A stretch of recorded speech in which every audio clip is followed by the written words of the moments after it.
자, 오늘 말씀은 역대하 25장 1절서부터 13절까지 말씀입니다.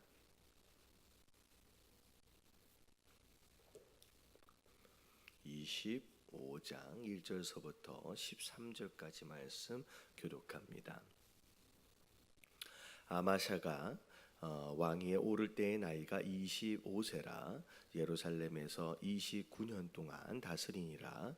그의 어머니의 이름은 여호앗단이요 예루살렘 사람이더라.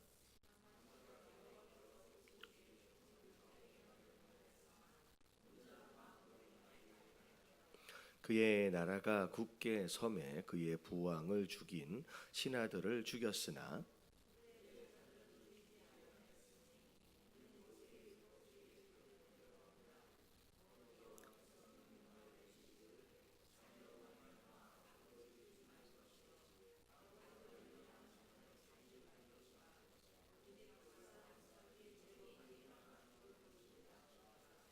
아마샤가 유다 사람들을 모으고 그 여러 족속을 따라 천부장들과 백부장들을 세우되 유다와 베냐민을 함께 그리하고 20세 이상으로 계수하여 창과 방패를 잡고 능히 전장에 나갈 만한 자 30만 명을 얻고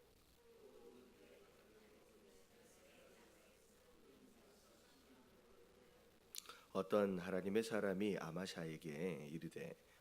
아마샤에게 나와서 이르되 왕이여 이스라엘 군대를 왕과 함께 가게 하지 마옵소서. 여호와께서는 이스라엘 곧 온 에브라임 자손과 함께 하지 아니하시나니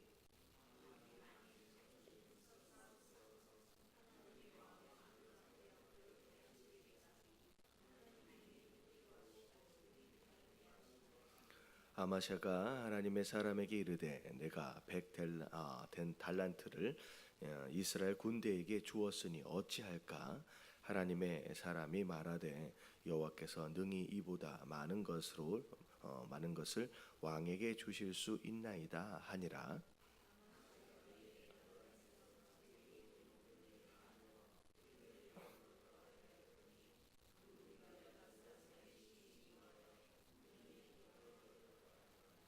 아마사가 담력을 내어 그의 백성을 거느리고 소금 골짜기에 이르러 세일 자손 10,000명을 죽이고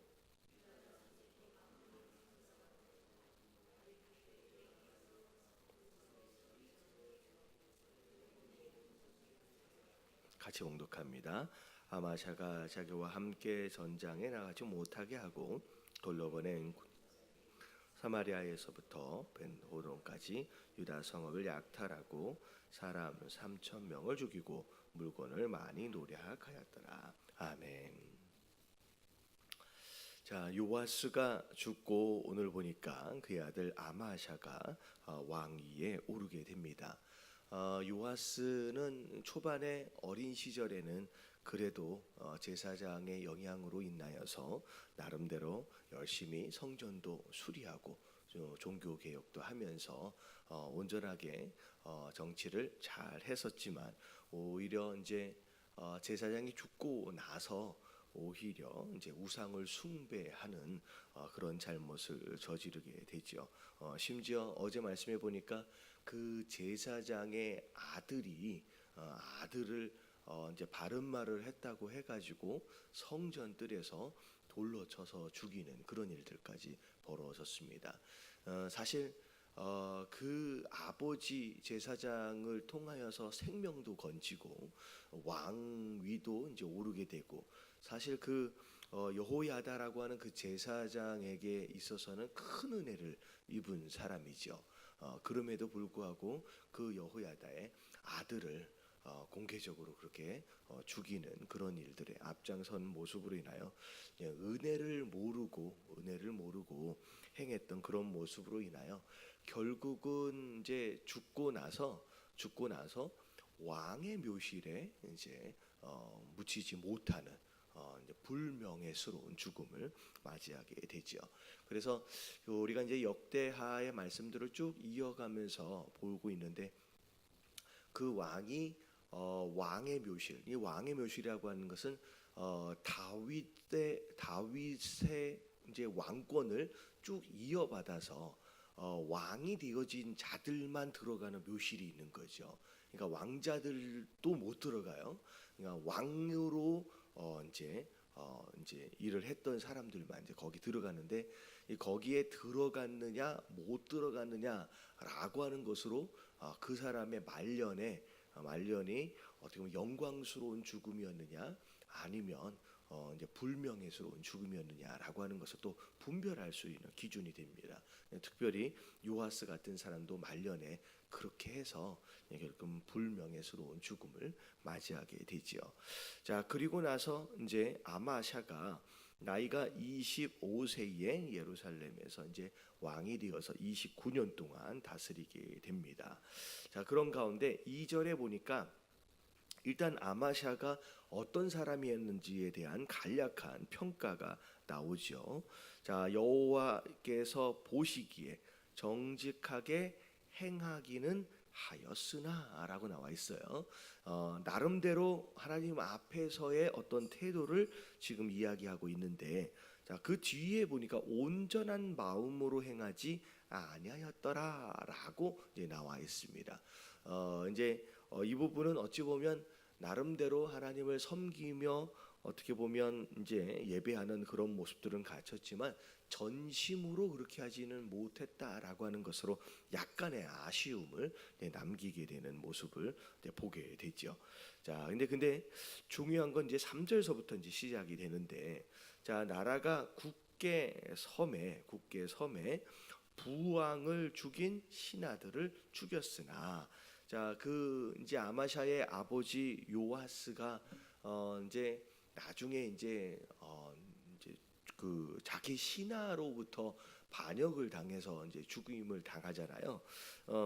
이제 나중에 이제 아마샤가 왕에 오르긴 했지만 아직 왕권을 정확하게 뭐라 그럴까요? 이렇게 행사하지 못하는 상황 가운데서 자기 아버지를 죽였던 신하들에 대한 처단을 하지 못하고 있었어요.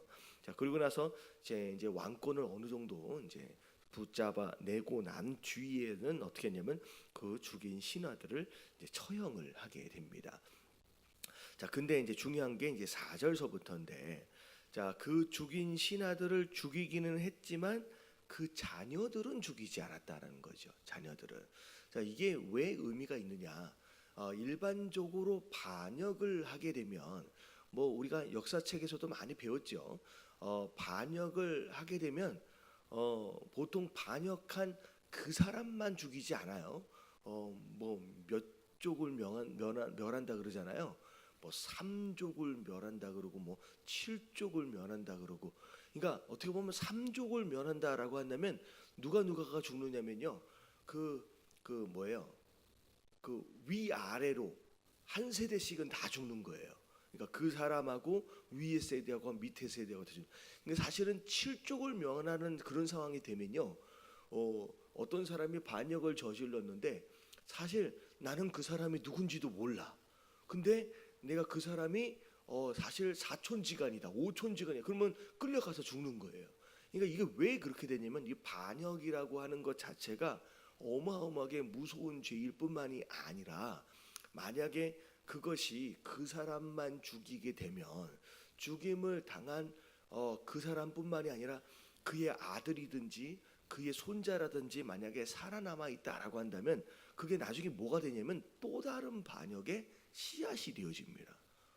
그래서 복수는 몰라요. 또 복수를 또 낳거든요. 그렇기 때문에 일반적으로 이 반역죄를 저질렀을 때는 그 당사자만 죽이는 게 아니라 그 가족 전체를 다 멸하는 것이 일반적으로 뭐 전 세계적인 역사의 흐름입니다. 근데 이 오늘 말씀을 보니까 그냥 그 신하들만 죽이고 그 아들들은 손을 대지 않았다라는 거죠. 자, 왜 그랬느냐? 왜 그러냐면 하나님의 말씀에 아들의 죄 때문에 아버지가 죽으면 안 된다는 거예요. 그리고 아버지의 죄 때문에 아들이 죽으면 안 된다. 우리 이제 한국에 보면 뭐 연좌제 뭐 이런 식의 개념들이 있잖아요. 그래서 죄를 저지른 그 당사자만 그 죄에 대한 처벌을 당해야지 이제 어떤 그 뭐 가족이라든지 이런 관계성으로 인하여 이제 함께 그 죄를 같이 짊어져서는 안 된다라고 하는 그 율법이 이제 하나님 말씀 안에 있다라는 거죠. 근데 결국은 그곳으로 말미암아 그 아들들에게는 손을 대지 않았다라는 거죠. 야, 이런 말씀을 통하여서 그래도 이제 아마샤가 하나님의 말씀에 순종하려고 애를 쓴 모습을 보이게 되는 것이죠. 근데 이 말씀을 보면서 우리가 뭘 알아야 되냐면, 여러분 일반적인 상식으로 볼 때 여러분 마치 연자제처럼 그의 아들까지 그의 아들까지 해서 죽이는 게 일반적인 상황입니다. 이게 왜 아까 말씀드렸다시피 결국은 나중에라도 또 다른 복수의 씨앗을 남겨놓게 되는 거거든요. 근데 그럼에도 불구하고 이 아마샤가 그런 위험성을 감내하면서까지 그 아들들을 그냥 살려두었다라고 하는 것은 일반적인 상식이나 어떤 일반적인 뭐라 그럴까요? 논리적인 어떤 그런 부분보다 뭐에 순종했던 사람이었느냐? 하나님의 말씀에 순종했던 사람이에요. 그래서 우리가 이게 신앙생활을 하다 보면 이런 일들에 많이 부딪히게 돼 있어요. 그러니까 하나님 말씀대로 행하자니 어느 부분에 있어서는 내가 손해 볼 수도 있겠다. 내가 오히려 이 말씀대로 살다 보면 내가 어느 부분에서는 내가 위험해질 수도 있겠다라고 하는 상황들이 이게 일어날 수도 있다는 거죠. 그런데 그럼에도 불구하고 오늘 말씀에서는 뭘 얘기하고 있느냐? 네가 어떤 부분에서 손해가 있더라도 나중에 일반적인 상식적인 개념 안에서 볼 때 네가 나중에 위험해질 수 있더라고 할지라도 그냥 네가 내 백성이기 때문에 너는 뭐 해야 된다는 거예요? 하나님 말씀에 순종해야 된다는 거예요. 근데 이게 사실은 철저하게 하나님을 의지하는 자일 때만이 그 하나님의 말씀에 순종할 수 있어요. 하나님만을 절대적으로 의지하지 않는다라고 한다면 상식을 따라 행할 수밖에 없다라는 거 하는 거죠. 어찌 보면 이런 부분들을 허락하시는 것으로 인하여 어찌 보면 하나님께서 우리를 테스트하시는 경우도 있을 수 있다는 거예요. 네가 과연 나를 철저하게 의지하느냐, 진짜 믿느냐? 그러면 그런 손해와 그런 위험성을 무릅쓰고라도 해보라는 거예요. 하지만 네가 안전한 걸 찾고 상식을 찾고 세상 원리를 따라간다라고 한다면 결국은 뭘 얘기하는 것이냐? 아직까지 네가 나를 철저하게 의지하지 않고 있다라고 하는 것을 그냥 간접적으로 이야기하고 있는 것이다라고 하는 것이죠. 그래서 이 말씀을 통하여서 이 뒤에도 똑같은 내용이 나와요. 그러면 일단 이 말씀을 통하여서 오늘도 우리가 이게 내가 이로울 것이냐, 이게 내가 손해를 볼 것이냐, 이게 안전하냐, 아니면 이게 내게 위험성이 있느냐라고 하는 것을 계산하기 전에 이게 하나님이 기뻐하시는 일이냐 아니냐라고 하는 기준을 가지고 여러분 하나님 말씀에 순종할 수 있는 여러분 정말 진짜 신앙인 되어지는 저와 여러분들 되시길 주님의 이름으로 축원합니다. 그래서 살다 보면요, 여러분들 계산하고 깊게 오래 생각하면 여러분 말씀에 순종하지 못해요. 분명히 하나님 말씀에 이게 정답이거든요. 근데 여기에 대해서 여러분 기도하면서 순종하고 나아가 버려야지 이게 과연 맞는가 틀린가, 이로운가 안전한가, 이게 더 빠른가 이것을 머릿속으로 자꾸 계산하다 보면요, 그럼 결국은 순종하지 못하게 되는 일이 벌어진다는 거예요. 그래서 하나님 명령하심에 대해서는요, 여러분 계산하는 게 아니에요. 곰곰하게 생각해 보는 게 아니에요. 여러분 하나님 말씀하심에 대해서는요, 철저하게 믿고 순종하는 모습이 우리의 성도 되어진 자의 모습인 줄로 믿습니다. 자, 그런 다음에 그리고 나서 이제 5절에서부터 새로운 이야기가 시작되어지는데, 아마샤가 유다 사람들을 다 모아서 백부장들과 천부장들을 막 세우면서 군사들을 모으기 시작합니다. 이게 이제 전쟁을 이제 나름대로 이제 준비하고 있는 상황이에요. 근데 전쟁을 하려고 이제 유다 백성들을 다 모았는데 몇 명이 모아졌어요? 5절 맨 마지막 부분에 보니까 30만 명이 모아졌습니다. 여러분 이게 30만 명이 모아졌다. 이건 유다 지파와 베냐민 지파의 모든 군대의 숫자가 30만 명이에요. 딱 느끼는 이게 그 느낌이 어때요? 많이 모아진 것 같아요? 많이 못 모아진 것 같아요? 많이 못 모아진 느낌입니다. 사실 그 전에 왕들 보면 예루살렘 안에서만 116만 명의 어마어마한 대군을 주둔시킬 수 있을 만큼의 그만큼의 군사력을 가지고 있었거든요. 전의 왕들을 보면. 근데 어느덧 우상 숭배하고 막 그런 것으로 말미암아 이 유다라고 하는 나라가 점점 이 군사력도 굉장히 약해졌다라고 하는 것을 우리가 이제 짐작할 수 있는 대목입니다. 근데 결국은 하나님을 바라보고 하나님만 의지하면 필요한 것들을 하나님 공급하시지만 하나님을 버리고 하나님을 떠나는 순간 필요한 모든 것들을 다 잃어버리게 되는 거예요. 그래서 그 많던 군사들이 다 어디 가고 이게 다 합쳐도 30만 명밖에 안 돼요. 그러다 보니까 6절에 보니까 어떻게 했느냐면 은 100달란트를 줘서 이 이스라엘 나라에서 10만 명의 용병을 사가지고 오게 됩니다. 전쟁을 지금 하려고 하는데 모아놨더니 30만 명밖에 안 되는 거예요. 이 군사 가지고는 이거 안 되겠는데 라고 생각한 나머지 무슨 생각을 했느냐, 북이스라엘에서 용병을 데리고 오기를 생각했다는 거죠. 그럼 북이스라엘은 자꾸 이 왕들이 유혹에 빠지는데, 이런 하나님이 관계하는 것을 좋아하시는 나라입니까? 싫어하시는 나라입니까? 계속 싫어하시는 나라예요. 위에 선대의 왕들로 볼 때도 자꾸 이 북이스라엘하고 같이 연합하는 것을 하나님이 너무 싫어하시고 계속 징계하셨거든요. 이 아마샤도 이런 유혹에 넘어가는 거예요.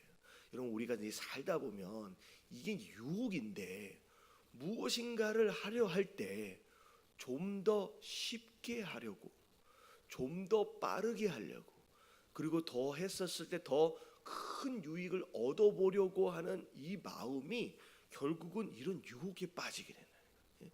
가지고 있는 것을 가지고, 그러니까 보통 보면 이런 경우들이 있어요. 여러분 이제 종종 주변에 이 사기 당하시는 분들 계시잖아요. 이 사기 당하시는 분들을 보면 물론 사기를 친 사람도 나쁜 사람이지만 사기를 당한 입장에서의 그 사람을 잘 들여다보면 사실은 어떤 마음이 먼저 안에 들어와 있냐면 욕심이 이미 들어가 있는 거예요. 요만한 것 가지고 더 큰 거 얻어보고 싶고, 요만한 기간 안에 더 빨리 무엇인가를 얻어보려고 하는 이 욕심이 사실 근원이 돼서 결국은 그 사기에 빠지게 되는 상황이 벌어지는 거거든요. 그러니까 이 아마샤도 더 빨리, 더 쉽게, 더 무엇인가를 해보려고 하는 유혹 가운데 하지 말라고 그렇게 얘기하고 있는 그 북이스라엘과 함께 연합해서 용병을 또 사오게 됩니다. 자, 이런 모습 가운데 결국 7절에 보니까 하나님의 사람이 이 아마사에게 경고하죠. 이건 기뻐하시는 게 아니다. 이 하나님이 만약에 네가 열심히 한번 싸워봐라 그런다라고 할지라도 결단코 이 전쟁에서는 너희가 이길 수 없을 것이다. 하나님, 이 전쟁은 누구에게 속했어요?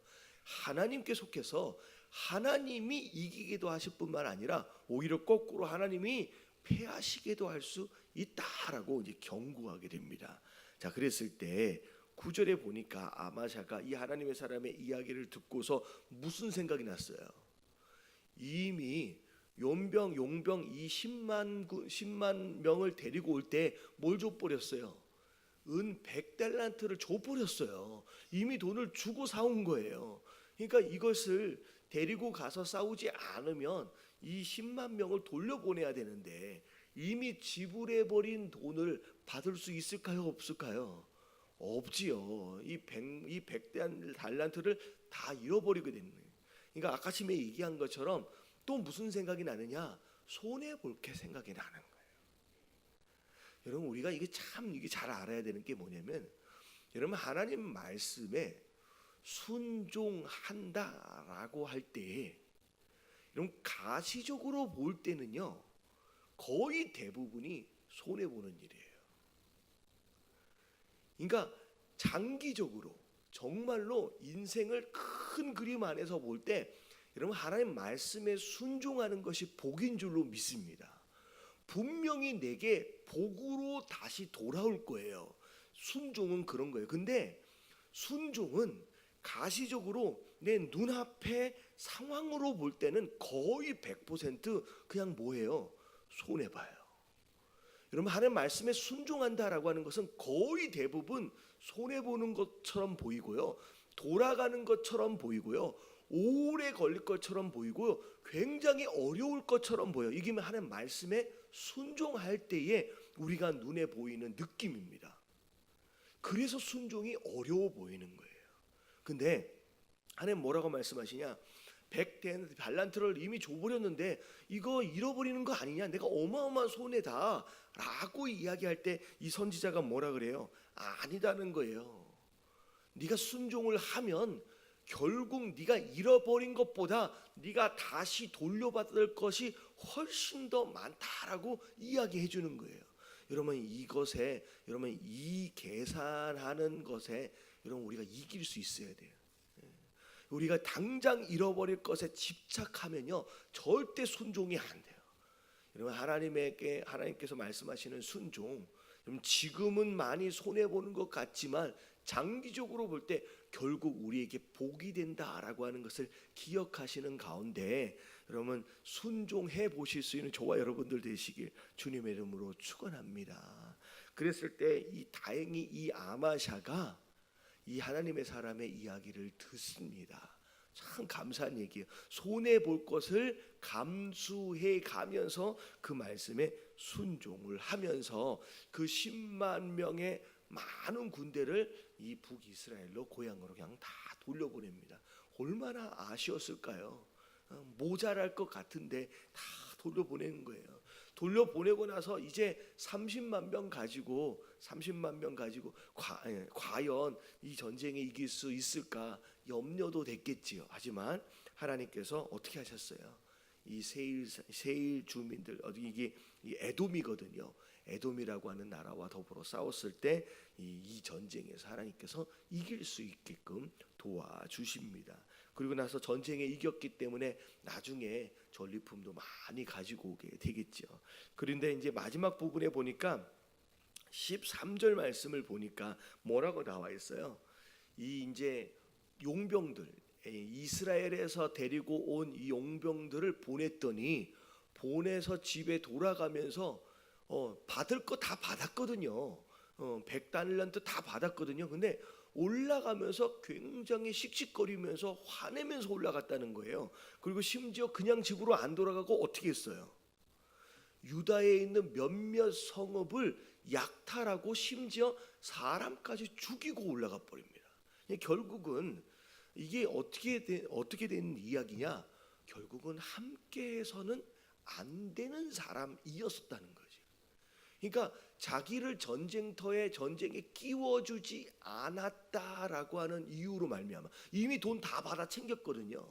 근데 끼워주지 않았다라고 하는 이유로 말미암아 해코지하고 올라가는 이 정도 수준의 용병이었다라고 한다면, 여러분 이 사람들과 만약에 함께 전쟁을 했을 때 무슨 일이 벌어질 것 같아요?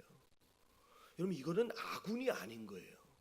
실제로 이 사람들과 함께 전쟁을 했을 때 어떤 일들이 벌어질지는 눈에 보도 뻔하다는 거죠. 우리가 지금까지 이 전쟁의 역사들을 볼 때 많은 부분들이 연합군으로 여러 족속들과 나라들이 연합해요 함께 싸울 때 대부분 이 연합군이 패하게 되는 원인이 어디에 있어요? 서로 싸우는 것으로 패하게 되거든요. 이거 만약에 이런 마음을 가지고 있는 이 10만 명이 함께 전쟁에 나갔다라고 한다면 이 전쟁이 어떻게 되었었겠느냐라고 하는 것을 예측할 수 있는 상황이 될 수밖에 없다는 거죠. 오히려 차라리 함께하지 않았던 것이 얼마나 다행이었느냐라고 하는 것을 알 수 있는 대목입니다. 그래서 결국은 그런 사람들이었다라고 하는 것이 결국은 이제 증명이 되는 거죠. 그리고 결국은 아마샤가 말씀에 순종하는 것으로 인하여서 부분적으로 손해를 본 것 같았지만 이런 말씀에 순종하는 것이 결과적으로 볼 때 이 아마사에게 유익이었다라고 하는 것을 우리가 이게 말씀을 통하여 볼 수 있듯이 여러분 눈앞에 보이는 손해로 인하여서 여러분 머뭇거리지 마시고요. 이런 장기적으로 이런 복 주실 것을 기억하시는 가운데 이런 순종을 선택하실 수 있는 저와 여러분들 되시길 주님의 이름으로 축원합니다.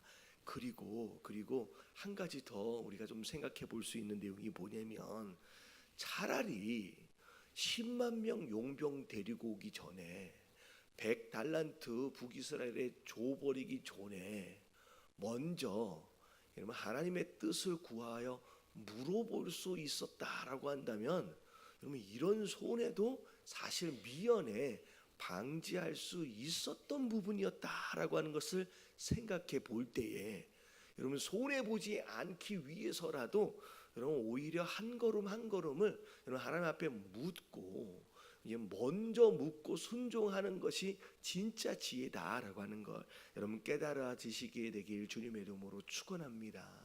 그래서 오늘 아침에 기도하실 때는 그러면 좋을 것 같아요. 오늘 하루에 일과가 있거든요. 특별히 새벽 예배에 나오시는 분들은 이 새벽 예배 기도 시간들을 잘 활용하시면 좋아요. 제가 이렇게 말씀을 드리면서 먼저 묻는 것이 훨씬 더 이로울 뻔했다가 이게 100달란트도 손해 보지 않고 어떻게 보면 이 성읍을 약탈당하지도 않을 수 있는 좋은 방법은 미리 물어보는 거라 그랬잖아요. 이게 무슨 방법이냐면 여러분들 오늘 아침에 매일 아침마다 기도하실 때 그렇게 한번 기도해 보세요. 기도하실 때 하나님 오늘 하루 이런 일들이 있습니다 라고 하루의 일과를 하나님 앞에 좀 올려드리세요.